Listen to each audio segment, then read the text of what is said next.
आप किस तरह के लिबरल हैं? लिबरलिज़्म में जो सबसे बेसिक चीज़ है वो कहते हैं वायलेंट नहीं हो सकते। बिल्कुल। आपने पीसफुल रहना है। नहीं होना चाहिए।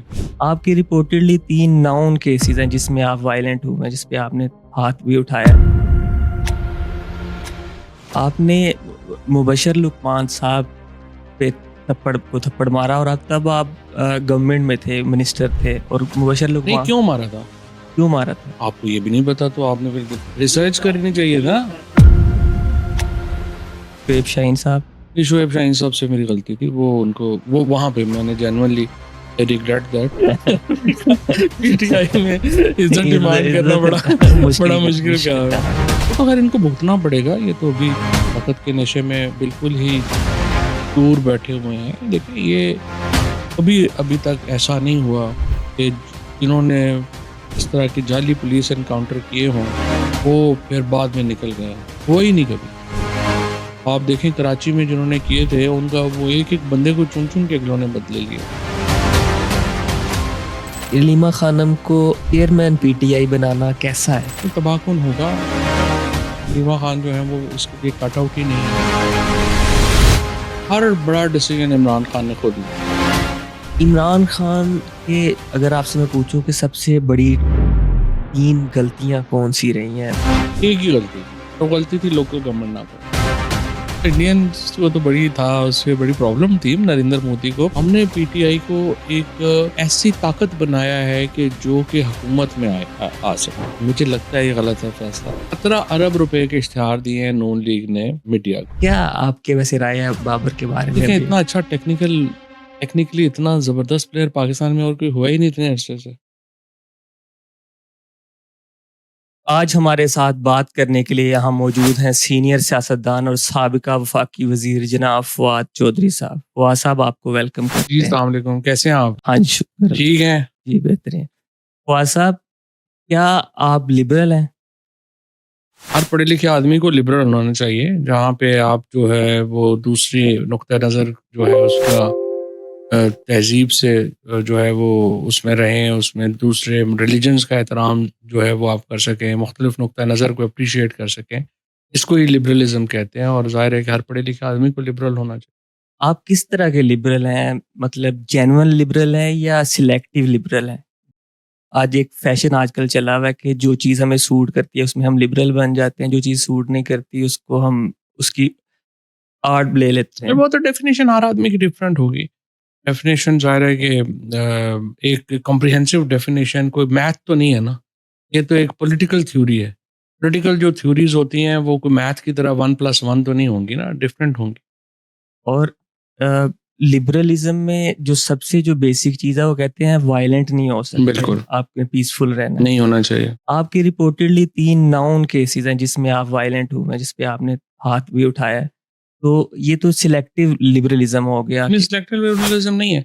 ये जब कोई बंदा तौहीन करे, फॉर एग्ज़ाम्पल मैं आपको कह रहा हूँ कि जी आपकी वीडियोज़ हैं, अब मैं टीवी आप जो हैं वो यूट्यूब अपना जो है वो चैनल चला रहे हैं, कर रहे हैं और इसमें आप ऐसे ही अपने प्रोड्यूसर को के बारे में स्कैंडल शुरू कर दें कि जी देखें इसकी वीडियोज़ हैं और जब आप पूछें कि भई वो किधर हैं, तो आपको पता चले कि नहीं वो तो सिर्फ़ मैंने व्यूज़ के लिए की हैं। तो इसका क्या आप रिस्पॉन्ड करेंगे? वही रिस्पॉन्ड करेंगे ना जो मैंने रिस्पॉन्ड किया, अगर आपका चलता है तो। अगर आप बहुत कमज़ोर हैं तो फिर ज़ाहिर है आप घर बैठ जाएँगे।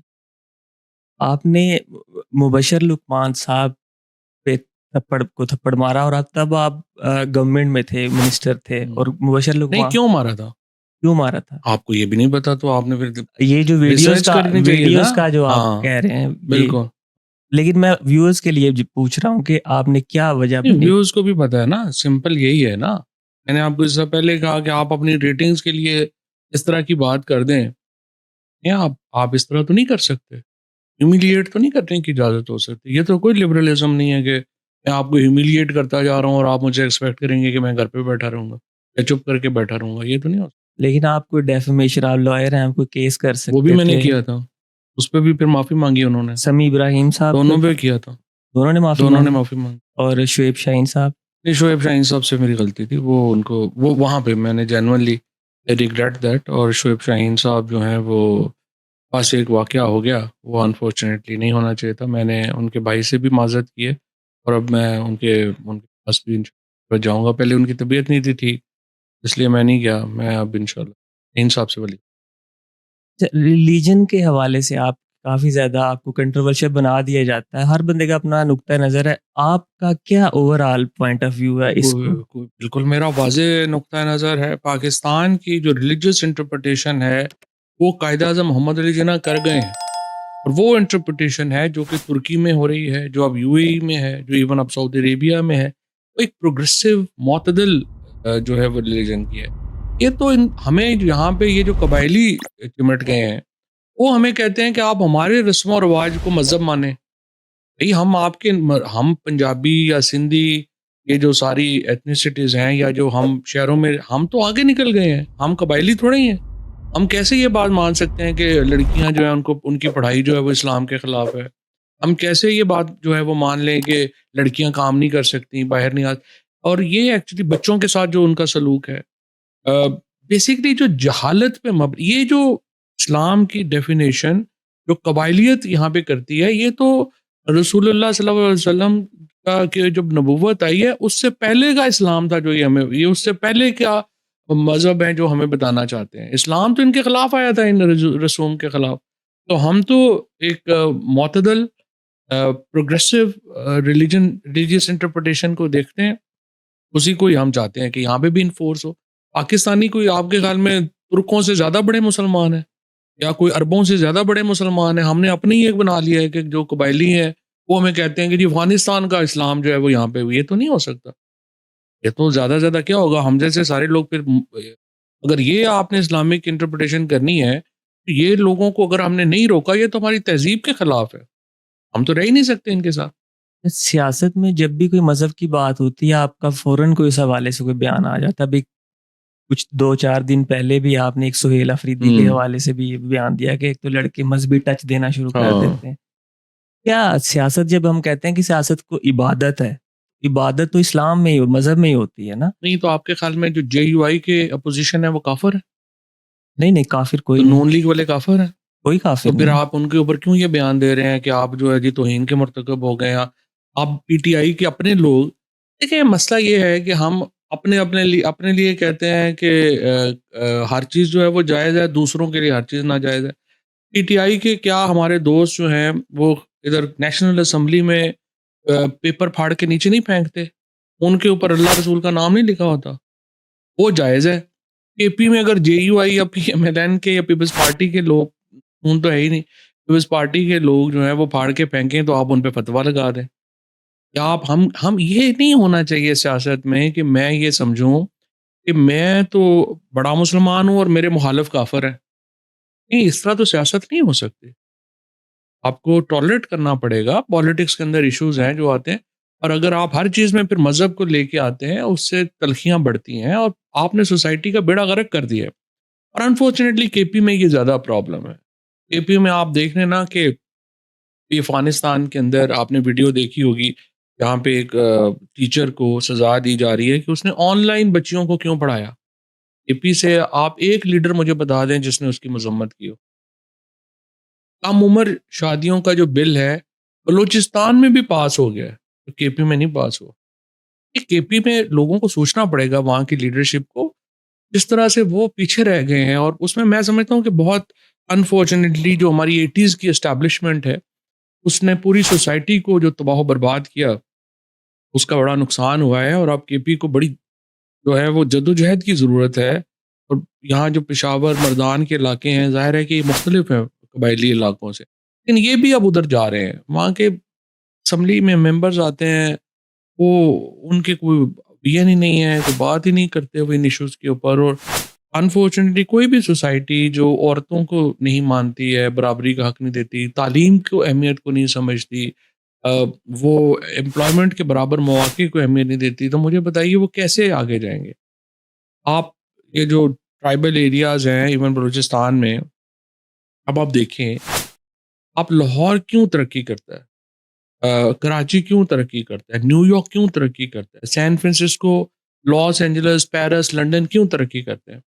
ये बाहर से आने वाले लोगों को वेलकम करते हैं, और जो बेस्ट ब्रेन्स होते हैं वो वहाँ पे आके इकोनॉमिक एक्टिविटी जनरेट करते हैं। कि ना वहाँ पे टूरिज़्म आप कर सकते हैं, कि जी वो इस्लाम के ख़िलाफ़ हो गया, ना वो आप उनको कोई चीज़ वहाँ पे इंडस्ट्री लगाने वाले को आप उठा के ले जाते हैं। मुझे बताएँ वहाँ कैसे रोज़गार होगा? क्या होगा सिवाय मदरसे में आप तकरीबन 20-25 लाख बच्चा हर साल आप पैदा कर रहे हैं। उनको नौकरियाँ आप दे ही नहीं सकते, उनको आते-जाते ही कुछ नहीं है, आप क्या करेंगे? ये एक बड़ी मुसीबत है जिसमें ये सब लोग अपने आप को फँसा चुके हैं और उससे निकलने के लिए ही तैयार नहीं हैं। ऐसी ये जो आपका पॉइंट ऑफ व्यू है ये समझ आने वाली चीज़ है, लेकिन बहुत सारे लोग इस वजह से गलतफ़हमी का भी शिकार हो जाते हैं, जिस वजह से आप पे तरह-तरह के इल्ज़ामात भी लगते हैं। अगर आपको क्लियर करने हो सारे कॉन्सेप्ट्स लोगों के जो भी आपके बारे में गलतफ़हमी है, तो आपकी क्या दलील होगी इसके लिए? देखिए, जो लोग मुझे फ़ॉलो करते हैं ना, उनको एग्ज़ैक्टली पता है। मैं क्या मसलन जो इस्लामोफ़ोबिया के ख़िलाफ़ सबसे ज़्यादा आवाज़ मैं उठाता हूँ। हिंदू जो कट्टरपंथी हैं, हिंदू महासभा के ख़िलाफ़ पाकिस्तान में मेरे से ज़्यादा कौन बात करता है? ये तो सारे बीजेपी के तो मेरे ख़िलाफ़ एक्सट्रीमिस्ट चाहे वो मुसलमान हों, चाहे क्रिश्चियन हों, चाहे वो हिंदू हों, वो सारे मेरे ख़िलाफ़ लगे रहते हैं। तो it's not about Muslims, Muslim extremist का प्रॉब्लम नहीं है। ये सारे ही जो एक्सट्रीम है, सबसे ज़्यादा कैंपेन तो मेरे ख़िलाफ़ जो है वो नरेंद्र मोदी के लोग करते हैं। आप काफ़ी ट्रेंडिंग करते रहते हैं इंडिया में भी। हाँ, देखो ना इसी वज़ह से।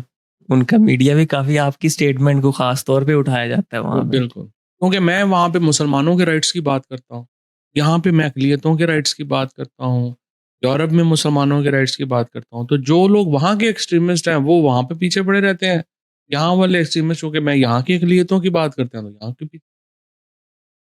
देख आप इन्फॉर्मेशन मिनिस्टर रहे, आपको आज सबसे बड़ा चैलेंज क्या रहा है ड्यूरिंग टेन्योर जब आप इन्फॉर्मेशन मिनिस्टर रहे हैं? सबसे बड़ा टैलेंट ये होता है कि आपकी कैबिनेट जो है वो बड़े इश्यूज़ के ऊपर मिसाल के तौर के ऊपर मैं बिल्कुल इस बात का हामी नहीं था कि हम अखबारों को इतने ज़्यादा जब मैं बना इन्फॉर्मेशन मिनिस्टर तो मैंने पीएम साहब को कहा 17 अरब रुपए के इश्तिहार दिए हैं नून लीग ने मीडिया को।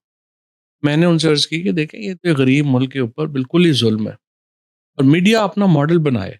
ये नहीं हो सकता कि अगर गवर्नमेंट ने ही उनको स्पॉन्सर कराना है, चलाना है, कैसे मीडिया चलेगा? तो अगर आप मेरे पैसों से चला रहे हो, फिर मैं बताऊँगा ना कि रात की खबर क्या होगी। इस वक़्त जो हो रहा है, जो आप देख रहे हैं क्योंकि मीडिया मुकम्मल बैठ गया, उसको गवर्नमेंट पैसे दे रही है और मीडिया जो है वो गवर्नमेंट का स्पोक्समैन बन गया, ख़त्म हो गया प्रैक्टिकली पाकिस्तानी मीडिया देख ही कोई नहीं रहा।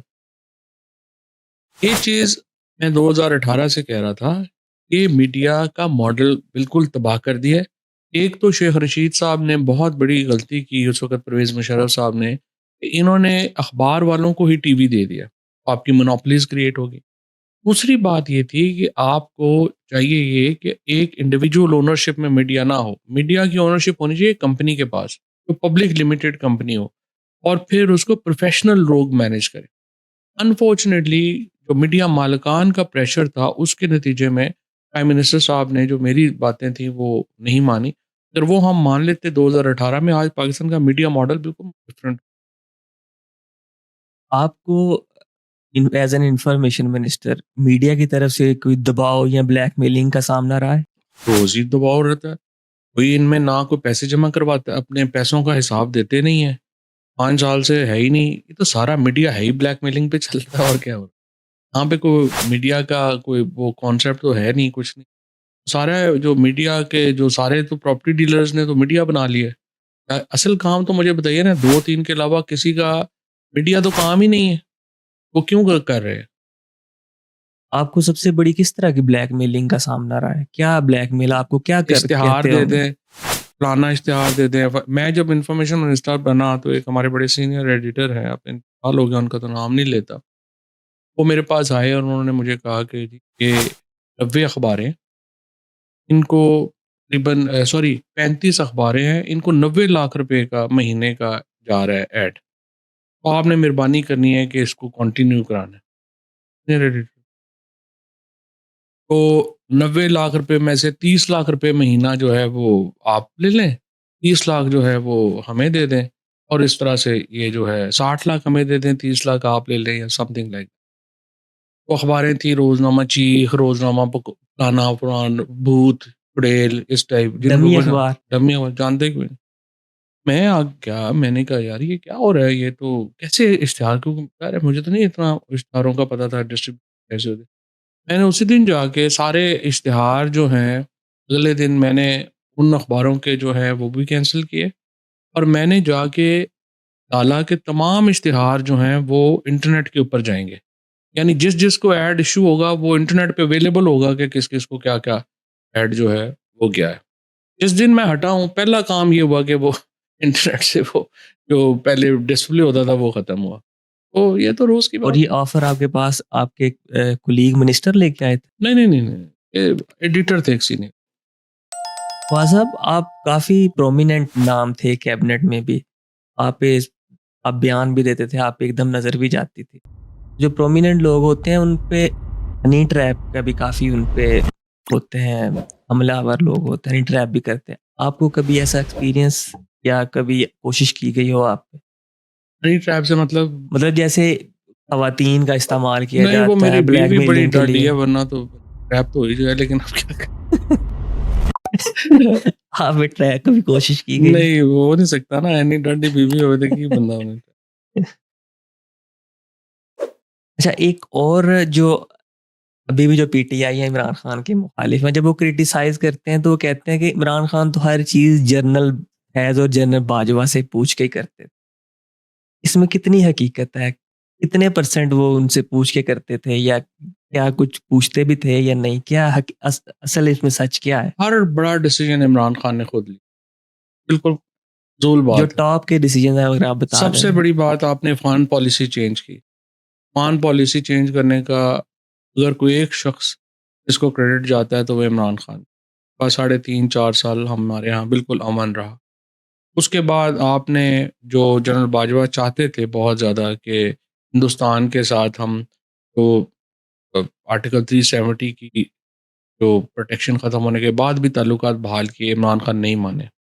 उसके बाद हमारे अमेरिका के साथ जो ताल्लुकात हैं, हमारे जो यूरोप के साथ, सऊदी अरेबिया के साथ ताल्लुकात हैं, हर चीज़ इमरान खान ने खुद, पुतिन के साथ, हर बड़ा फ़ैसला इमरान खान का अपना था। ये हमारे लोगों को ज़्यादातर को पता नहीं है कि हुकूमत चलती कैसे। मिसाल के तौर के ऊपर, एग्ज़ाम्पल कोई आप लॉ एंड ऑर्डर के ऊपर मैं बात करूँ, तो आगे से कमेंट आ जाएगा किसी को, तो जब आप मिनिस्टर थे तो आप क्या कर रहे थे? इसका मतलब क्या है? इसका मतलब है कि उन साहब को कुछ पता नहीं है कि गवर्नमेंट काम कैसे करे।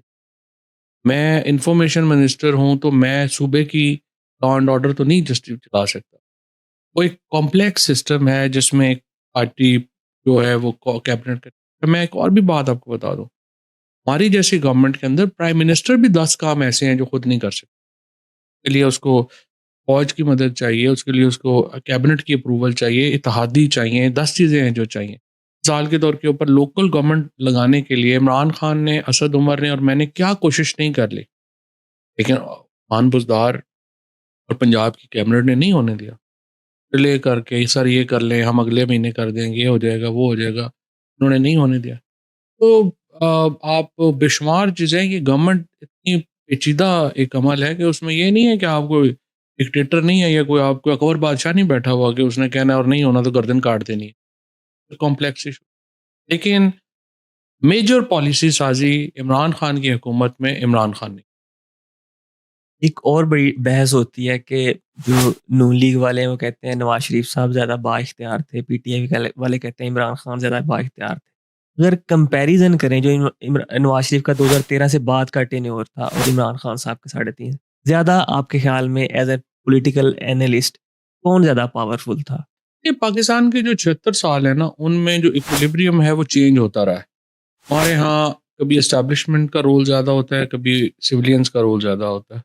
मेरे ख्याल के अंदर 2008 से लेके 2022 तक सिविलियंस का रोल ज़्यादा रहा है। चाहे वो इमरान खान थे, चाहे नवाज शरीफ थे, चाहे आसिफ जरदारी थे, मेजर डिसीजन मेकिंग जो थी वो सिविलियंस के पास रही। और अब तो खैर उसके बाद वो बिल्कुल ही तब्दील हो गई है, और अब ज़ाहिर है कि हम दोबारा, आप समझिए कि वक़्त हम हैं जो 53 नाइ 19 लियाकत अली ख़ान की शहादत के बाद फ़ौज का रोल बढ़ता गया था, और फिर 56 के बाद और 58 में तो बिल्कुल वो डायरेक्टली आ गए थे। हम उस फ़ेज़ में चले गए हैं जहाँ के फ़ौज का रोल बहुत ज़्यादा हो गया है, एक्सेसिव है। लेकिन 2008 से लेके 2022 तक, यानी अब तक हमारी हुकूमत गई है, सिविलियन रूल ज़्यादा। ज़्यादा रहा। दोनों के कंपैरिज़न में दो ज़्यादा कोई कुछ कर सकते हैं, मेरा कोई ख्याल है, एनालाइज़ कर सकते हैं? नहीं मेरा ख्याल है एक जैसे ही पावरफुल, एक जैसे मुआशरे ही भी पावर बहुत पावरफुल थे। इमरान खान के अगर आपसे मैं पूछूँ कि सबसे बड़ी 3 गलतियाँ कौन-सी रही हैं पूरे टेन्योर में? उनमें आप जिस वजह से उनकी गवर्नमेंट भी गई या वैसे ओवरऑल गवर्नेंस की बात करें, सबसे बड़ी 3 एक गलतियाँ ही गलती थी, कोई बड़ी 3 गलतियाँ थी ही नहीं, एक ही गलती थी, वो गलती थी लोकल गवर्नमेंट ना करा। इतना एम्फेसिस जब ये बुज़दार को बन गया, मैंने उनसे कहा सर ये नहीं चला सकेगा, इतना बड़ा सूबा है। महमूद खान उधर बन गया है, ये बड़े मीडियोकर चीफ मिनिस्टर्स हैं, ये नहीं चला सकेंगे। हमें इसका एक ही अब हल है कि आप लोकल गवर्नमेंट में जो परवेज़ मुशर्रफ साहब का 2001 का कानून है, वो रिवाइव करके हम लोकल गवर्नमेंट करवा दें। और वो माने भी, उन्होंने असद उमर साहब को ये ज़िम्मेदारी लगाई कि वो करें, उन्होंने फिर जहांगीर तरीन बीच में कूद पड़े, उन्होंने उनको तो लेकिन वो उसको रोज़मर्रा के कामों में इमरान खान वो लोकल गवर्नमेंट को जो उन्होंने इग्नोर कर दिया, उससे हमारी पार्टी को शदीद नुकसान पहुँचा, क्योंकि अगर आपने लोकल गवर्नमेंट करा दी होती ना, तो हर यूनियन काउंसिल पे पीटीआई आ गई थी, पार्टी बन गई थी और मुल्क को भी उसका बड़ा नुकसान हुआ। आई थिंक एक ही मेजर हमने गलती की जो लोकल गवर्नमेंट, मान बुज़दार को लगाना बड़ी गलती नहीं थी? वो तो मतलब थी ही ना, वो तो बेशुमार गलतियाँ। अच्छा एक वो और बड़ी इंटरेस्टिंग चीज़ थी, आप खुद कैंडिडेट थे चीफ मिनिस्टर के। बिल्कुल। फिर आपने अलीम खान के साथ एक वीडियो पैगाम जारी किया कि मैं इनके हक में शायद हाँ। दस्तबरदार हो रहा हूँ।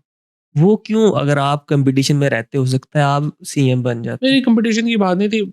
वो ही लोग थे ना, शाह महमूद साहब तो इलेक्शन हार गए थे, तो अलीम खान और मैं था। तो मेरा ये तो परवेज़ इलाही साहब को तो बनाना नहीं था खान साहब ने। तो मैं ये कह रहा था कि आप अलीम खान को ही बना दें ताकि कम से कम उस्ताद के मुकाबले में तो वो बेहतर था ना, बहरहाल हर ऐसे। लेकिन बहरहाल वो फिर खान साहब ने नहीं बनाया उनको भी। और बेसिकली वो प्रिंसिपल ये है जो अभी भी खान साहब ने पार्टी के ऊपर भी लगाया कि हर काम मैं करूँगा बैठ के वहाँ से। अब प्रॉब्लम ये थी कि खान साहब जो हैं वो पहली बार ही उनकी एक प्राइम मिनिस्टर की एक नौकरी थी। अब उनको ये नहीं एहसास था कि प्राइम मिनिस्टर इतना बिज़ी होता है कि वो नहीं चला सकता उसको। लेकिन उनका ख़्याल था कि सुबह मैं बराह रास्त चलाऊँगा तो बड़ा अच्छा चल जाएगा केपी में, बट पीएम के पास इतना टाइम नहीं होता कि वो वो जो इल्ज़ाम लगता था कि बनिगाला से केपी और वो पंजाब रिमोट कंट्रोल से चलाया जा रहा है, तो वो सही था फिर ज़ाहिर है इल्ज़ाम? कि वो कोशिश तो यही थी ना कि वहाँ से चले। वो चल नहीं पा रहा था। फिर अल्टीमेटली क्या हुआ कि बुज़दार ने अपने कामों में या इन्होंने अपने कामों के लिए वो सारा जो है अपना ऑफ़िस यूज़ किए, वो इमरान खान की बात भी उन्होंने कहाँ मानी। लोकल गवर्नमेंट की देखिए ना, इमरान खान ने 50 दफ़ा कहा है, उन्होंने नहीं कराया। ये फिर हो जाता है ना फिर अनफॉर्चुनेट, जब आपके पास टाइम ही नहीं है। आपको मैं एक बात कह रहा हूँ, अब दोबारा ये बात पूछने की बारी 3 महीने बाद आनी है। आपके टाइम पे मीडिया बहुत हार्ड लाइन लेता था, छोटी-छोटी बात को बहुत हुँ। ज़्यादा लेके आगे बड़ा सामने लेके करके पेश। बढ़ा के पेश किया जाता था। क्या उसकी वजह ये भी थी जैसे अभी आपने बताया कि मैं उनको वो रोक रहा था इश्तिहार वगैरह जो चुड़ैल अखबार और भूत हुँ। अखबार और इस तरह के। क्या वन ऑफ द रीज़न ये भी था कि आपने वो इश्तिहारात उस तरह से नहीं दिए तो ज़्यादा नहीं, इस वो प्रॉब्लम बहुत बड़ा मेजर प्रॉब्लम है कि वो मीडिया के कई लोग जो हैं, एक तो आपने पूरा बिज़नेस बनाया ही ब्लैकमेलिंग के लिए है, तो आप मुझे बताएँ आप क्या और करेंगे? आपने बनाया ही इसलिए है। दूसरा बड़ा प्रॉब्लम ये है कि देखें, हुकूमत से ये एक्सपेक्ट करना कि वो हमें पैसे देगी और हम फिर चलेंगे, ये दोनों कॉन्सेप्ट्स ही गलत हैं।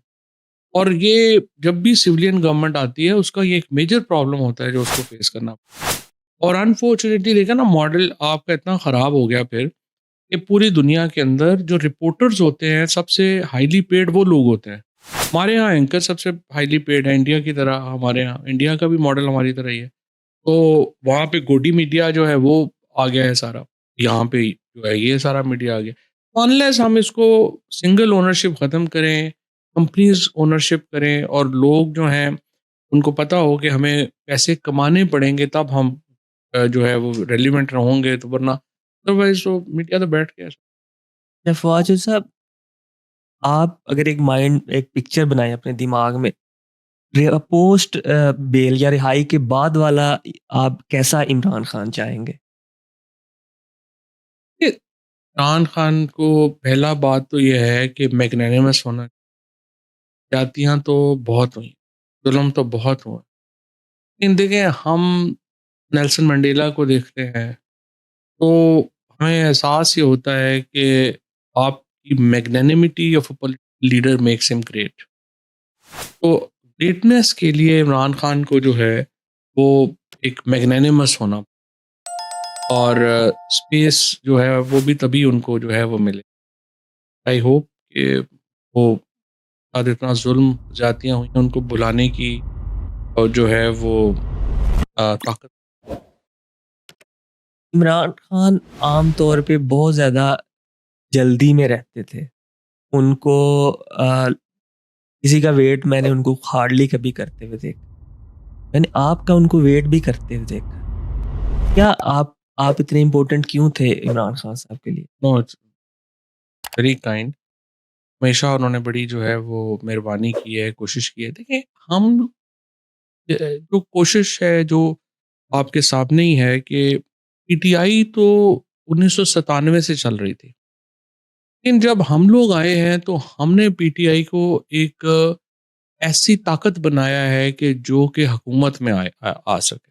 हमसे पहले भी पीटीआई तो एग्जिस्ट करती थी। तो जो स्ट्रैटेजीज चाहिए अभी भी देखिए हमारे जाने के बाद पीटीआई मुकम्मल बैठ गई। और वो क्यों बैठ गई? वो इसलिए बैठ गई कि रियासती जबर तशद्दुद तो ज़ाहिर है ही है। वो तो पहले भी था। लेकिन आप इनके पास कोई स्ट्रैटेजी नहीं है।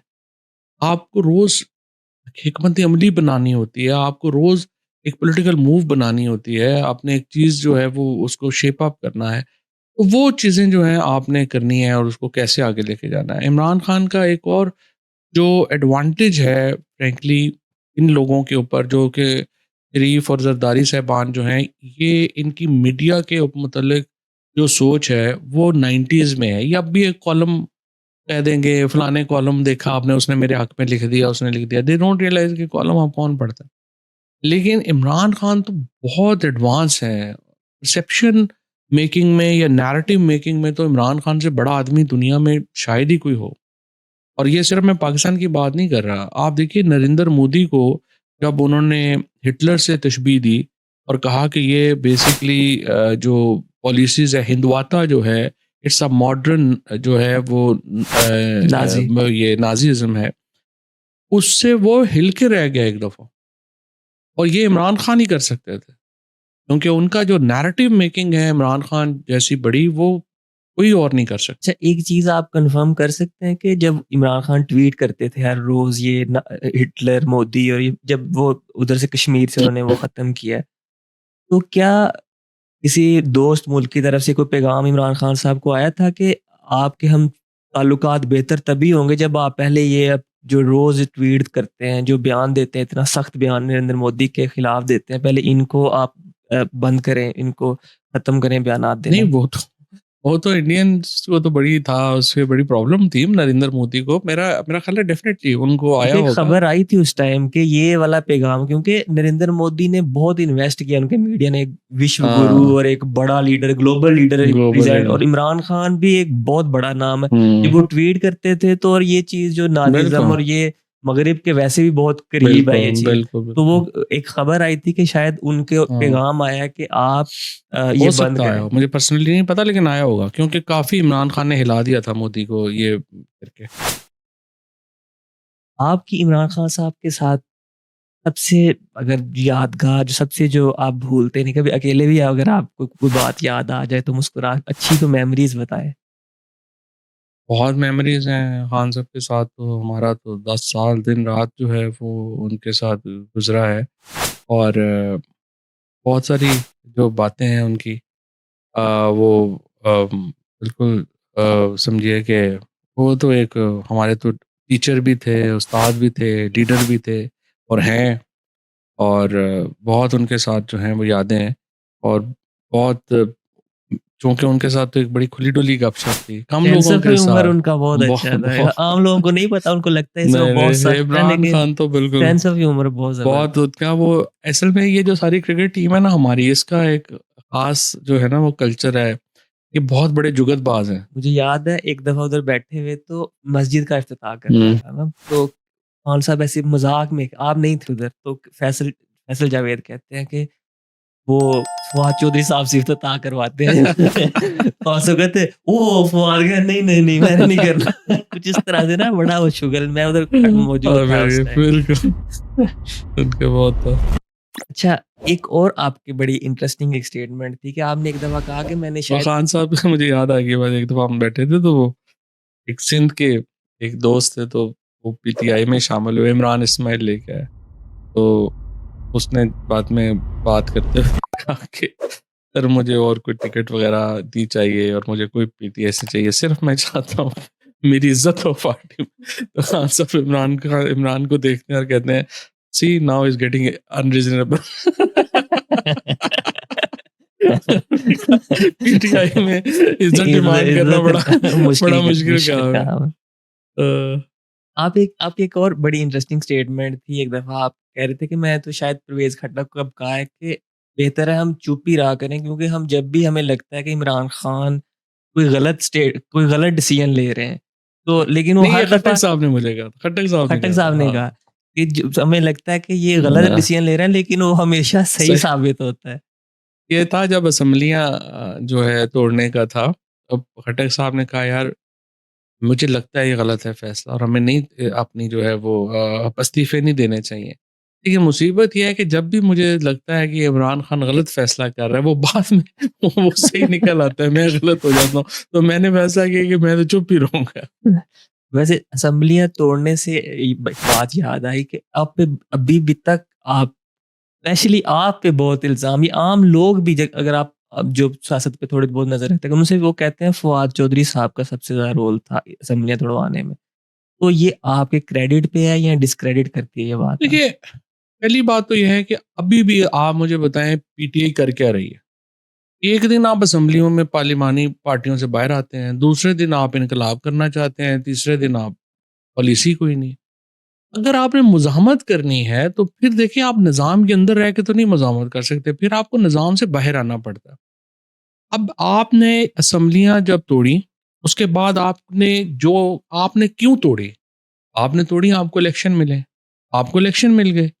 मैं, शाह महमूद कुरैशी और अली ज़फ़र हम तीनों मुज़ाकरात कर रहे थे और 26 सितंबर की तारीख तय हो गई थी कि हम इस पे जो है वो इलेक्शन करवाएँगे।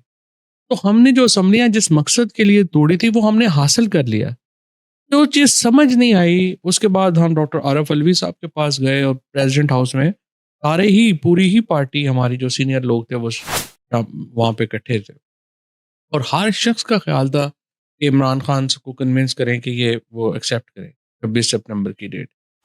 और डॉक्टर आरिफ अलवी साहब ने अलहदा, मैंने अलहदा, अपना इमरान इस्माइल ने अलहदा, असद उमर ने अलहदा, अ, उसके बाद जो हमारे बाकी सीनियर सवाए डॉक्टर मज़ारी के जो कि ख़िलाफ़ थी, वो क्या वो तो उनको ज़ाहिर है वो इतनी पॉलिटिकली सेवी नहीं है और वो हर चीज़ पे एक उनका एग्रेसिव स्टैंड होता था। बाकी सारी पार्टी जो थी, परवेज़ खट्टक साहब ने, हर बंदे ने जाके अलहदा-अलहदा मिन्नत कर ली खान साहब की कि ये डेट एक्सेप्ट कर लें, लेकिन वो डेट एक्सेप्ट नहीं हुई। अभी तक नहीं समझ आई मुझे कि वो क्यों नहीं हुई। 26 सितंबर की जो डेट थी और उसका असल तो नुकसान वो हुआ ना फिर बहुत, कि आपने जिस मकसद के लिए असेंबलियाँ तोड़ी वो मकसद हासिल हो गया और फिर आपने फिर भी ना लिया। शायद उनको यकीन ना हो कि ये जो तो ना बात होता तो दोबारा शुरू कर लेते। क्या फ़र्क पड़ता? मतलब अगर नून लीग पीपल्स पार्टी हम इकट्ठे प्रेस कॉन्फ्रेंस कर रहे हैं कि 26 सितंबर को इलेक्शन होंगे और उस वक़्त आप फलाने तारीख को असेंबली तोड़ी जाएगी, यहाँ से शेड्यूल आएगा। आई डोंट थिंक सो, इससे ज़्यादा क्या हो सकता है? क्या जनरल बाजवा आर्मी चीफ होने से ज़्यादा प्राइम मिनिस्टरशिप में दिलचस्पी रखते थे? देखिए, पाकिस्तान में जो भी आर्मी चीफ है ना, उसकी एक बड़ी से है। वो एक ऐसा ऑफ़िस है जिसकी बड़ी क्योंकि इतना ज़्यादा बंदा है उनके पास और हुकूमत जो होती है वो तो फ़ौज से ही मिलके होती है ना, फ़ौज के बगैर तो मुल्क नहीं हुआ करते। रियासतें मुल्क फ़ौज के बगैर तो नहीं है। उनकी एक बड़ी से होती है आर्मी चीफ की और उनकी। लेकिन I must say general Bajwa जो थे वो बड़े डेमोक्रेटिक आर्मी चीफ और उन्होंने बहुत स्पेस दी है पीटीआई को काम करने की। और शायद उनकी जगह कोई और होता तो इतनी स्पेस हमें ना मिलती। तो ठीक है, आखिर में हमारे उनसे ताल्लुकात ख़राब हो गए। काफ़ी चीज़ें जो हैं वो उनके साथ जो है मैं समझता हूँ हमारी तरफ से उनसे ज़्यादतियाँ भी हुई। उन्होंने भी हमारे साथ ज़्यादतियाँ की, लेकिन हमारी तरफ से जो हमें दरगुज़र करना चाहिए था और उनको he is a good man, मैं आपको बताऊँ। Bajwa is a good man. अब तो उनकी अपना कोई हमारा इंटरेस्ट उनसे नहीं है, राब्ता भी मेरा उनसे नहीं है फ्रैंकली ज़्यादा, but he is a good man. आपके कैसे ताल्लुकात थे उनके साथ? बहुत करीबी, बहुत करीबी। हम बिल्कुल उन्होंने हमेशा छोटे भाइयों की तरह ट्रीट किया है, बहुत उन्होंने मोहब्बत दी है।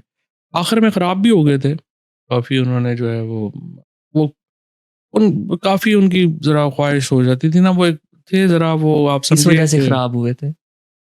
एक तो ये थी कि ये अब नहीं छोड़ रहे, इमरान खान को नहीं छोड़ा, उस पे मेरा मुझे ख़्याल है कि उस पे उनको थोड़ा ज़्यादा था कि वो छोड़ मैं तो इमरान खान को नहीं छोड़ सकता था। मेरे तो ये और उनकी इतनी मेहरबानियाँ हैं खान साहब की, मैं तो वहाँ पे गुनाहगार आदमी मुझे खान साहब जो हैं वो रसूलुल्लाह सल्लल्लाहु अलैहि वसल्लम के रोज़ा रसूल के अंदर मुझे अपने साथ लेके गए। काबा शरीफ के अंदर जो है वो नवाफ़िल पढ़े। कौन-सा वर्ल्ड लीडर है जिसके साथ वो गए और मुझे साथ लेके नहीं गए। सो मेरे पे तो बहुत उनके एहसानात और मेहरबानी है। मैं तो मुश्किल वक़्त में मुझे पता था क्या होने जा रहा है, मतलब अगर वज़ीर बनना होता तो मैं भी छोड़ के दोबारा वज़ीर, लेकिन देखिए वज़ीर बनना कोई मैं तो 2011-12 में इतनी देर रह गया हूँ वज़ीर। वो मेरे लिए इतना इम्पोर्टेंट था नहीं। तो इसलिए भी थोड़ा ताल्लुकात थोड़े ख़राब हो गए। लेकिन असल ज़्यादा प्रॉब्लम ये हो गया मेरा कि ये मैं समझता हूँ एक और बड़ी गलती जो हुकूमत जाने के बाद हमने की, वो ये थी कि जब इमरान खान साहब ने हमें ज़ोर दिया कि एस्टेब्लिशमेंट से आप अपने ताल्लुकात ख़त्म कर लें, तो हमने अपने ताल्लुकात ख़त्म कर, उसका बहुत नुकसान हुआ, हमें ज़ाती तौर पे भी बड़ा नुकसान हुआ, पार्टी को बड़ा नुकसान हुआ और सबसे ज़्यादा इमरान खान को नुकसान। हमारी तरफ कोई बंदा ही नहीं बचा के जो बात कर सके, क्योंकि फिर ये मोहसिन नकवी हो गया, अहमद मलिक हो गए, ये हमारे जो मुखालिफ थे सारे, वो जाके बातें करते थे, हमारी तरफ से कोई बात ही नहीं थी। अब भी क्या प्रॉब्लम हो रहा है, अब देखें ना हमारे पास बंदे ही कोई नहीं है जो कम्युनिकेट कर सके। वहाँ सब एक और है, सीसीडी के बारे में क्यों इतना मतलब पहले तो जब भी कभी ऐसा होता था बहुत ज़्यादा एक शोर मच जाता था। इतनी ज़्यादा बात नहीं होती जो सीसीडी का जो रोल है इस टाइम अब तो पंजाब। मीडिया ही नहीं है एग्जिस्टिंग का, मीडिया जो है वो उसके ऊपर इतनी पाबंदी है बेचारे, वो तो साइड पे बैठे दही खा रहे हैं, वरना तो जाहिर है ये इतना बड़ा क्राइसिस है, क्योंकि देखिए एक बेसिक प्रिंसिपल है, power corrupts and absolute power corrupts absolutely. आप एक बंदे को बंदूक दे के आपने उसको इख्तियार दे दिया कि भी तुम्हें खुद ही फैसला कर लो कि ये एक्यूज जो है वो क्या है क्या नहीं है। मोटरसाइकिल के बेचारे जो स्पेयर पार्ट चोरी करने वाले हैं उनको तो उन्होंने गोलियां मार दी हैं। लोग जो हैं उनको फ़ख्र से बताते हैं कि इतने पुलिस मुकाबले हुए हैं और ये ऐसे होता है।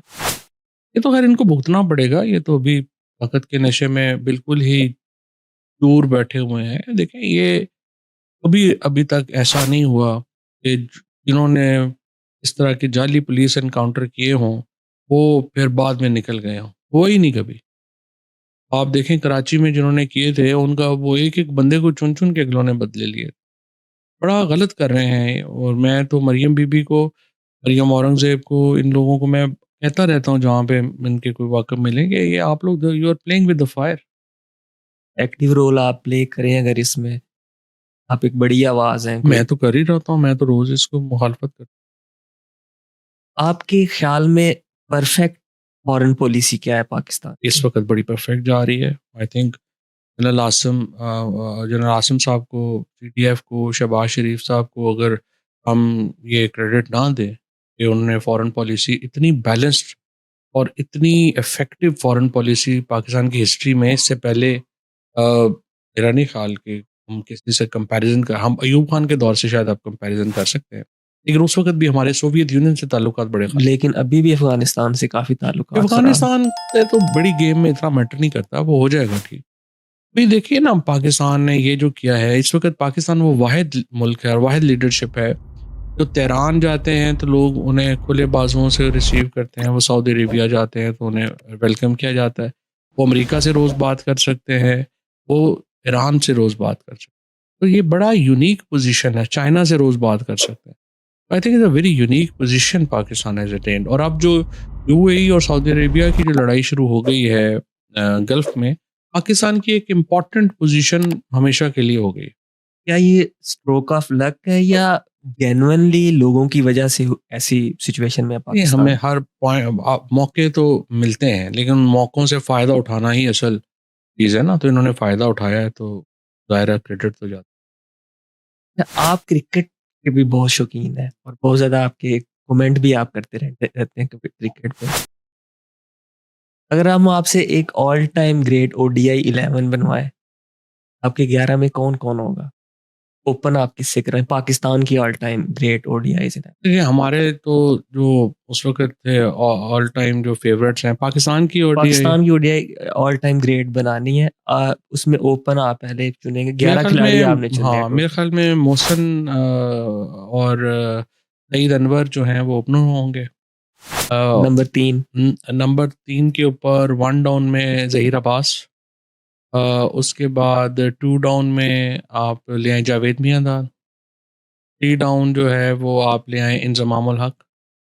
नंबर 6 आ गए। और उसके बाद 6 बैट्समैन हमारे आ हाँ गए जी, ना। 5 आ गए बैट्समैन इंज़माम तक। अगर हाँ, नंबर 6 पे इंज़माम कौन तक। आएगा? अब एक ऑलराउंडर हमें जो है ना वो चाहिए, वहाँ तो इमरान खान आ जाएँगे। वो 6 तो वो आ गए और 6 थे कप्तान बगैर भी शायद कप्तान ज़ाहिर है वो उनके ही बगैर कौन हो सकता है? पाकिस्तान का ठीक है। कप्तान तो इमरान खान ही है। नंबर 7 और अब आप देख लें कि बॉलर उसमें वसीम अकरम होगा और नंबर 7 पे 7 पे वसीम अकरम होगा, नंबर वो 7 भी पे ऑलराउंडर है ना। ओके। फिर आपके बाद जाते हैं, फिर एक अब्दुल कादिर को लाएँगे आप नंबर 8 स्पिनर, पे अब्दुल कादिर आ गए। अब्दुल कादिर आएँगे और वक़ार यूनुस आएँगे। नंबर 9 पे कारी यूनुस आ और गए। उसके बाद आप लाएँगे शोएब अख्तर, नहीं, शुएब अख्तर नहीं, शुएब अख्तर तो not a genuine bowler. Sarfaraz Nawaz, maybe Sarfaraz Nawaz को आप ला सकते हैं, ऑल टाइम ग्रेट्स में तो नहीं आएँगे ना ये लोग। ऑल टाइम ग्रेट में वसीम अकरम आएगा, वक़ार यूनुस आएगा, अब्दुल कादिर आएगा, इमरान खान आएँगे, जावेद मियांदाद आएगा, ज़हीर अब्बास आएँगे, मोहसिन आएँगे और ये अपना नहीं, हम उसमें वो अभी हमारे पास विकेट कीपर भी हम भूल गए ना। विकेट कीपर भी आएगा। विकेट कीपर वसीम नंबर बारी। 7 पे मोइन खान आ जाएगा। हाँ, वसीम बारी। वसीम बारी, हुँ, वसीम बारी वसीम बारी आएँगे। और एक आखिरी रह गया नंबर के। वसीम बारी आएँगे और एक हमें जो है वो फ़ास्ट बॉलर जो है वो अब हमें या मो स्पिनर लाएँगे या फ़ास्ट मोहम्मद बॉलर आमिर को लाएँगे। ले सकते हैं आप या मोहम्मद आसिफ को आई भी ले थिंक लेकिन अनफॉर्चुनेटली वो भी दोनों ग्रेड्स में नहीं आते। उन्होंने जो है वो अपना आप तबाह किया, तो अब मेरा ख़्याल है हमें अब्दुल कादिर के साथ एक स्पिनर चाहिए होगा। सकते मुश्ताक उसमें भी आप सकलैन या मुश्ताक को ले या आएँ। शाहिद अफरीदी को भी ले सकते हैं। हाँ, स्पिनर भी हैं और ऑलराउंडर। नहीं वो भी ग्रेड्स में नहीं आएँगे। एक बड़ी वनडे वाली टीम। आई थिंक हमें सकलैन मुश्ताक 11वां नंबर जो है वो देखना पड़ेगा कि 11वें नंबर के जो या खिलाड़ी सईद है अजमल को वो ले सकते मैं भी सईद अजमल को दे सईद अजमल ले सकते हैं। या हैं। बाबर आजम के भी आप बहुत बड़े हाँ, फैन हैं। बाबर आज़म को भी आपको ले सकते हैं। हाँ। बाबर आजम को भी ऑल ये टाइम में अब ऑल टाइम बेचारा अब रह गया है, लेकिन उसके साथ ज़्यादती बड़ी की, लेकिन बाबर क्या आपके वैसे राय है बाबर के बारे में देखें भी? इतना अच्छा टेक्निकली इतना ज़बरदस्त प्लेयर पाकिस्तान में और कोई हुआ ही नहीं इतने अरसे से। ये तो अनफॉर्चुनेट है कि उसको ज़ाया कर आपके दिया गया। ख़्याल में क्या वजूहात हैं जो इतना वो डिक्लाइन आया देखिए, उनकी? एक तो सबसे बड़ी प्रॉब्लम ये है कि हमारे यहाँ जो पीसीबी चेयरमैन का ऑफ़िस है ना, वो बड़ा पॉलिटिसाइज़्ड हो गया। और क्यों? आप मुझे बताइए ना कि मोहसिन नकवी हों, नजम सेठी हों, आपके ये हमारे पीपल्स पार्टी वाले ज़का अशरफ साहब हों, उसके बाद जो भी आता है, फिर ये सैफुर रहमान का भाई था। ये सारे जो पॉलिटिकल अपॉइंटमेंट्स हैं, ये क्यों चाहते हैं कि हम पीसीबी के चेयरमैन बनें? क्यों चाहते हैं? क्यों चाहते हैं? मराआत और और घूमना-फिरना ऑडिट नहीं सारी है। दुनिया और ऑडिट नहीं है। वो ये उनकी बीवी क्या नेचर कर देती है कि वो आप जब वो बने ना, वो फिर ग्लैमर भी है उसमें। उसमें ट्रैवल्स भी हैं, उसमें ऑडिट भी कोई नहीं है। सारी दुनिया भी सारी आपको दुनिया जान भी रही है। फिर अभी तो ख़ैर माशाल्लाह आप देखें हर दोस्त भर्ती हो गया वहाँ 20-20 लाख में, 18-18 लाख में। तो ये तो तमाशा लगा हुआ है ना अभी। तो अनफॉर्चुनेटली उसकी वज़ह से आपकी क्रिकेट नीचे बैठ गई। आपने पीसीबी का काम था स्कूल क्रिकेट और कॉलेज क्रिकेट को देखना। वो इंटरनेशनल क्रिकेट को हर वक़्त देखते रहते हैं। इंटरनेशनल तो जो टीम बन गई अब बन गई उसमें क्या बेहतरी आनी है। आप स्कूल और कॉलेज को देखेंगे कि वो क्या कर रहे हैं। पीटीआई में आपका बेस्ट फ्रेंड कौन था? पीटीआई तो में तो ज़ाहिर है सारे ही बड़े दोस्त हैं। इमरान सबसे Ismail certainly best friend Imran Ismail बहुत करीबी दोस्त हैं। अली ज़ैदी, हमाद अज़हर फिर अ, जहांगीर तरीन साहब से भी आपकी बेस्ट फ्रेंड वाला पहले था? थी लेकिन अब तो बड़ा अरसा हुआ उनसे कभी मुलाकात ही नहीं। ये सारे लोग जो थे जो हमारे साथ कैबिनेट कोलीग्स थे बड़े अच्छे सबसे दोस्त ज़्यादा थे। लड़ाइयाँ किसके साथ होती? पीटीआई में? लड़ाई तो ऐसा सच नहीं हुई किसी पॉइंट ऑफ व्यू डिफरेंस। हाँ, वही सबसे ज्यादा शदीद एक और भी बड़ी दोस्ती जो थी वो शीरी मज़ारी से दोस्ती भी बहुत है और सबसे वो ज्यादा लड़ाइयाँ टॉम भी एंड उनसे। जेरी वाला और लड़ाई भी सबसे ज्यादा उनसे शीरी से बिल्कुल वो होती है। टॉम एंड जेरी सही वाला है आपका था उसमें। उनका उसे। अच्छा, आपकी इमीडिएट फैमिली में कौन-कौन है? अ, आपकी जो फर्स्ट मेरी फैमिली है? हाँ जी 3 बेटियां हैं मेरी और भाई हैं, वो तो जानते ही हैं आप। बिल्कुल, बिल्कुल। अच्छा, आपके फैसल भाई और फराज भाई, कोई आप कैसा ताल्लुक है आपका भाइयों के साथ? हम लोग तो इकट्ठे हैं बिल्कुल 24 घंटे। आप उनके साथ कभी इमोशनल हुए हैं, कभी जज़्बाती कोई बात करते हैं कभी उनके साथ? क्यों नहीं? हमेशा होता कोई ऐसी चीज़ जो आपके दिल में हो, जो उनके लिए आप कहना चाहें, आप कैमरे की तरफ देख के कुछ कह सकते हैं उनके लिए नहीं, कोई मैं रोज़ प्यार 24 घंटे इकट्ठे होता हूँ, मैं खुद ही कह लूँगा। कहें अब व्यूअर्स के लिए जो आम लोग नहीं आपकी मोहब्बत या आपका आपस में जो इत्तेफ़ाक है उस बारे में नहीं नहीं, जानते? वो मेरे जो भाई हैं, मेरा फैसल और फराज भाई हैं, फिर हमारे मेरे जो 2 चचा के बेटे हैं, फ़ौक है, नबील है, ये हम सारे लोग जो हैं अवैस है, हम सारे लोग जो हैं, फिर मेरे जो मामू हैं, जो शहबाज साहब, ये हम लोग एक जॉइंट फैमिली में सारी उम्र रहे हैं। तो हम लोग बिल्कुल एक बाप-बेटे वाला हमारा जो है ना वो हिसाब। आपका फ्रैंकनेस भी है आपस में या बिल्कुल। आपको बड़े भाइयों की तरह ट्रीट करते हैं हाँ, जैसे एक वो नहीं, नहीं। ओवरऑल पॉलिटिक्स में आपका बेस्ट फ्रेंड कौन है? पार्टीज़ अपनी पीटीआई के अलावा भी, एक तो कौन-कौन है आप बहुत लोग इसमें मेरे मतलब बहुत हैं। मूसा गिलानी जो है वो छोटे भाइयों की तरह है, बहुत पुराना उस दोस्ती है। मुस्तफ़ा नवाज़ कोकर से बहुत पुरानी दोस्ती है। उसके बाद अपने फैसल करीम कुंडी से बहुत पुरानी जो है वो दोस्ती है। उसके साथ अगर आप कहें कि यहाँ पे नून लीग में भी बड़े लोग जो हैं अहमद मलिक से लिटरली बचपन की जो है वो दोस्ती है, अहमद भाइयों की तरह। और उसके बाद और हमारे कई एमएनएज़ हैं, एमपीएज़ हैं, जिनसे जिनके कइयों के नाम चले नहीं भी लेते क्योंकि वो फिर दूसरे लोग माइंड ही ना कर जाएँ। तो काफ़ी बहुत सारे हैं पार्टियों में, हर जगह पीपल्स पार्टी में बहुत दोस्त हैं, नून लीग में बड़े दोस्त हैं। कोई ऐसा दोस्त जिसको अगर आप एक कॉल करें और वो जितने भी आप उनसे पैसे माँगे वो उसी टाइम हाज़िर कर देंगे? ऐसे दोस्त हैं? देखिए अगर आप दोस्ती रखना चाहते हैं ना तो पैसे ना पैसे नहीं माँगे। माँग जिससे आप पैसे माँगते हैं ना वो फिर दोस्त नहीं रहता। ऐसा कोई दोस्त नहीं नहीं कभी नहीं है। अल्लाह ताला का शुक्र है कि इतना मौका ही नहीं आया कि क्या मैं कुछ लोगों के नाम लूँगा, जो भी आपके दिमाग में पहला लफ्ज़ जो भी आया आपने वो कहना। नवाज़ शरीफ साहब, आई थिंक 50 साल का जो है उनका कैरियर और 1 साल की गलतियाँ। इमरान खान साहब, द लेजेंड। आसिफ अली ज़रदारी साहब, आई थिंक उन्होंने जो लेगेसी थी बेनज़ीर भुट्टो की उसको बड़ी कामयाबी से अपनी तरफ मोड़ा और पाकिस्तान खपे का जो नारा उन्होंने लगाया है वो उनकी बड़ी कंट्रीब्यूशन है टुवर्ड्स पाक। और उसके बाद उन्होंने पीपल्स पार्टी को बचाया और फिर तबाह भी किया। ओके। पीपल्स पार्टी तबाह है वैसे। ज़ाहिर है इतनी बड़ी पार्टी जिसको आप कहते थे चारों सूबों की जंजीर बेनज़ीर, वो अब एक इंटीरियर सिंध की पार्टी बन गई। यानी आसिफ ज़रदारी साहब ने कमाल कर दिया। उन्होंने पीपल्स पार्टी को बिल्कुल अंधेरे से निकाला और फिर जाके समंदर में फेंक दिया। ओके। मौलाना फजलुर रहमान साहब, मौलाना फजलुर रहमान साहब के पॉलिटिकल जो उनके व्यूज़ हैं वो बिल्कुल नाकाबिले कबूल हैं। वो वही कबायली इस्लाम के हैं, लेकिन एज़ अ पर्सन मौलाना जो हैं बहुत ही दिलचस्प आदमी हैं। इस वक़्त पाकिस्तान की सियासत में अगर कोई शख्स गुफ्तगू के ऊपर दस्तरस रखता है, वो मौलाना फजलुर रहमान। शहबाज शरीफ साहब, शहबाज शरीफ साहब look busy do nothing. Sohail Afridi साहब, सोहेल अफरीदी बस अपना उन्हें जो चांस है वो जल्दी मिल गया और आगे उनका कैरियर है। लेट्स सी हाउ वो इस चांस को कैसे बिल्ड करते हैं। बिलावल भुट्टो, बिलावल भुट्टो जो हैं वो done and dusted. Prime minister नहीं बन सके। मरियम नवाज़, अगेन डन एंड डस्टेड। शेर अफजल मरवत, शेर अफ़ज़ल मरवत जो हैं वो जज़्बाती आदमी है। बहुत सारे फ़ैसले वो गुफ्तगू में भी और फ़ैसलों में भी जज़्बाती हैं, अगर वो ना हों, तो बड़े अक्लमंद आदमी हैं। और आखिरी हैं अता तारड़ साहब।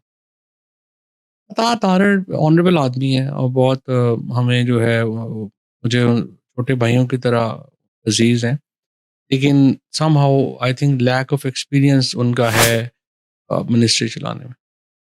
या 4 वज़राए आला हैं, आपने उनको कोई मशवरा देना है। सबसे पहले हैं सुहेल अफरीदी, क्या मशवरा देना चाहिए? आप पीटीआई के सिर्फ केपी के चीफ मिनिस्टर नहीं हैं, आप पीटीआई के भी लीडर हैं। तो पीटीआई के जो वर्कर्स हैं, उनके साथ खड़े नज़र आएँ, जो आप नहीं आ रहे।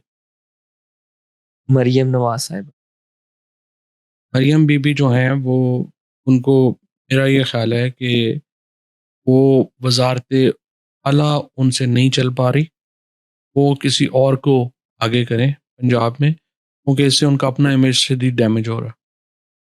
और मुराद अली शाह साहब, मुराद अली शाह साहब जो हैं, वो 18 बजट दे चुके हैं सिंध के, और 18 बजट के बाद भी अगर कुछ नहीं हुआ, इसका मतलब ये है कि इट्स अ टाइम कि वो किसी और को मौका दें। सरफराज बुगटी साहब, फराज बुगटी बड़े दिलेर आदमी हैं और उन्होंने जिस तरीके से वहाँ पे मुकाबला कर रहे हैं बीएलए का, उनको मैं समझता हूँ कि मज़ीद ज़रूरत है तगड़ा करने की। टॉप लीडरशिप के अलावा ये 4 पार्टीज़ हैं, आपका एक फेवरेट पॉलिटिशियन जो भी है, आपने उनका नाम लेना। पीटीआई में आपका मोस्ट फेवरेट पॉलिटिशियन सियासतदान कौन है इस टाइम? पीटीआई में कौन सा सियासतदान है आप है ही कोई नहीं। महमूद हैं, असद हाँ, कैसर, हाँ, वो सीनियर जो है, लोग भी हैं, आरिफ सीनियर अलवी हाँ, साहब भी हाँ, हैं। हाँ, हाँ। यानी आप कह रहे हैं जो सारी में जो है ओवरऑल जो अभी हाँ। हैं, उनमें से आपका कोई भी सबसे पसंदीदा है, चाहे जो दूसरी अभी नई लीडरशिप आई है, आप उनमें से भी किसी का नाम ले सकते कि इनमें तो ज़ाहिर है कि जो कोट लखपत में 4-5 लोग हैं, उन लोगों ने जिस तरह की कुर्बानियाँ दी हैं, जिस तरह वो खड़े हुए हैं, उनको एक नाम उनमें लेना तो ज़रूरी नहीं, बट मेरे ख़्याल में जाज चौधरी साहब, शाह महमूद कुरैशी, महमूद रशीद, डॉक्टर यास्मीन राशिद, उमर चीमा, ये 5 लोग हैं जो कि पीटीआई की कोर हैं इस वक़्त। वो सारे कोड लखपत में ही बिल्कुल, हैं। सारे कोट पीपल्स पार्टी में आपका सबसे पसंदीदा सियासतदान, टॉप लीडरशिप के अलावा? टॉप लीडरशिप के अलावा पीपल्स पार्टी में, मतलब पीपल्स पार्टी में हमारे अम, जो कई बेशुमार जो हैं वो दोस्त हैं। जैसे मैंने आपको कहा कि वहाँ पे मूसा गिलानी है, जो मूसा ज़ाहिर है गिलानी कि आपसे, मेरे और यूसुफ रज़ा गिलानी साहब भी, और नून लीग में? और राजा परवेज़ अशरफ साहब हैं जी। नून लीग में आपके सबसे नून लीग में पसंदीदा? साद रफ़ीक साहब हैं। अपने राना सनाउल्लाह साहब हैं। जेयूआई में आपके सबसे एसजे में पसंदीदा असदुर्रहमान साहब जो अपना बेटे हैं जो असद साहब जो बेटे हैं मौलाना मौलाना ऐब साहब जी, के? उनसे बहुत एहतराम का ताल्लुक है, बड़ी मोहब्बत। आपने जो 4 अभी बड़े हैं मुल्क में, आप लीडरशिप में, आपने उनको मशवरा देना है। इमरान खान साहब को क्या मशवरा जो मशवरा मैंने उनको मिल के दिया था, क्या? स्पेस दें हुकूमत और एस्टेब्लिशमेंट, ताकि वो कंफर्टेबली हमारे साथ बैठ सकें। अगर हम उन्हें स्पेस नहीं देंगे तो वो हमें स्पेस नहीं देंगे, और हम कोई मिलिटेंट नहीं है। हमने कोई बंदूकें उठा के पहाड़ों पे नहीं चढ़ जाना। हम पॉलिटिशियन हैं और पॉलिटिशियन का काम है रास्ता बनाए। और इमरान खान को भी चाहिए कि स्पेस क्रिएट करें अपने लिए भी और हुकूमत और एस्टेब्लिश। नवाज़ शरीफ साहब को क्या मशवरा देना नवाज़ चाहेंगे? शरीफ साहब का बहुत इंपॉर्टेंट रोल है। शायद उनको खुद भी नहीं पता कि वो क्या है, और वो सिर्फ मरियम नवाज़ को बनाने के लिए वज़ीर-ए-आज़म अपनी जो सियासी करियर है, जो उनकी ज़िंदगी है, उसको ताराज कर रहे हैं। आसिफ अली ज़रदारी साहब को क्या मशवरा दें? आसिफ ज़रदारी साहब जो हैं, उनका मेरे ख़्याल के अंदर वो नए सूबे बनाने में अपना रोल अदा करें, ताकि वो एक वफ़ाकी लीडर के तौर के ऊपर सामने आएँ। अगर नए सूबे नहीं बनते, और पीपल्स पार्टी ने जिस तरह से अपने पंजाब को नहरों के पानी के ऊपर जो है वो नुकसान पहुंचाया, और उससे अब पंजाब से ही पार्टी फारग हो गई। अगर आप नए सूबों के लिए आवाज़ नहीं करेंगे, आपकी सियासत पूरी फारग हो जाए। शहबाज शरीफ साहब को क्या मशवरा दें? नवाज शरीफ साहब को मशवरा यही है कि जितनी देर लगी है बस इंजॉय करें। मौलाना फजल रहमान साहब को क्या मौलाना फजल रहमान को मेरा मशवरा ये है कि अगर वो एक पाकिस्तान के उनमें वो तमाम सलाहियतें हैं जो एक बड़े लीडर में होती हैं, लेकिन उन्हें जो अपनी जो जो शिद्दत पसंदी है और जो निज़ाम के अंदर जो इस वक़्त जो कबाइलियत की ऊपर मबनी जो इंटरप्रिटेशंस हैं, उनसे दूर हों और पाकिस्तान में एक प्रोग्रेसिव और जो लिबरल इंटरप्रिटेशन है मज़हब की, उसकी तरफ तवज्जो दें ताकि उनका लीडरशिप कद बढ़े। वाजिद साहब, एक आखिरी सवाल है आपसे कि अलीमा खानम को चेयरमैन पीटीआई बनाना कैसा है? आपका क्या ख़्याल है इस ये बारे में? तबाहकुन होगा, अलीमा खान जो है वो इसके लिए कट आउट ही नहीं है। ना वो खुद भी कहती हैं कि मैं सियासी लीडर नहीं हूँ। इनका रोल सिर्फ़ उस वक़्त तक है जब तक इमरान खान बाहर नहीं आते और ये जो फ़ैमिली है उसको समझ नहीं आ रही कि उन्होंने करना क्या है। क्योंकि वो पॉलिटिशियन नहीं हैं, उनको रास्ता बनाना भी नहीं आता। अनफॉर्चुनेटली उनकी एडवाइस भी बड़ी जो है वो थर्ड क्लास है। खुद उनको पता नहीं है, एडवाइस वो किसी से लेती नहीं है। तो उसकी वजह से पूरी पार्टी फँस गई है। अवाम कारकुन उनके साथ है, लेकिन उनको क्राफ्ट करना पड़ेगा अपने रास्ता। आप क्या एडवाइस करना चाहेंगे उनको? मैंने तो उनको कई दफ़ा एडवाइस किया है कि आप ऐसा माहौल बनाने के लिए एफ़र्ट करें जिसमें बातचीत हो सके। जब मैं खान साहब से भी मिला था, उनको भी मैंने कहा था कि इस वक़्त बरह रास्त बातचीत पीटीआई के साथ हुकूमत एस्टेब्लिशमेंट नहीं करना करेगी क्योंकि वो कंफर्टेबल नहीं है। तो हमें मौलाना फजल रहमान को, पीर साहब पगाड़ा को, जमात इस्लामी को आगे करना चाहिए कि वो ये बातचीत करें और रास्ता निकालें। लेकिन इन लोगों ने ना उनके साथ कभी कोई राब्ता किया, ना इनका उनके साथ कोई है, ना इनकी पार्टी में देखें लीमा बीबी ने कितने डिज़ास्टर्स फ़ैसले किए। उन्होंने सलमान अकरम राजा को सेक्रेटरी जनरल बनवाया और आज सेक्रेटरी जनरल वही सलमान राजा उनको आँखें दिखाता है। इतनी बड़ी उन्होंने जो है वो हमाकत की कि एक ऐसे आदमी को सेक्रेटरी जनरल बना दिया जिसकी पॉलिटिक्स की एबीसी का नहीं पता था। फिर अली अमीन गंडापुर को निकलवा दिया। जो भी था अली अमीन गंडापुर एक पॉलिटिकल आदमी था, वो 10 रास्ते बना सकता था, बना रहा था। आपने उसको फ़ारिग करा दिया, वहाँ से भी आप फ़ारिग हो गए।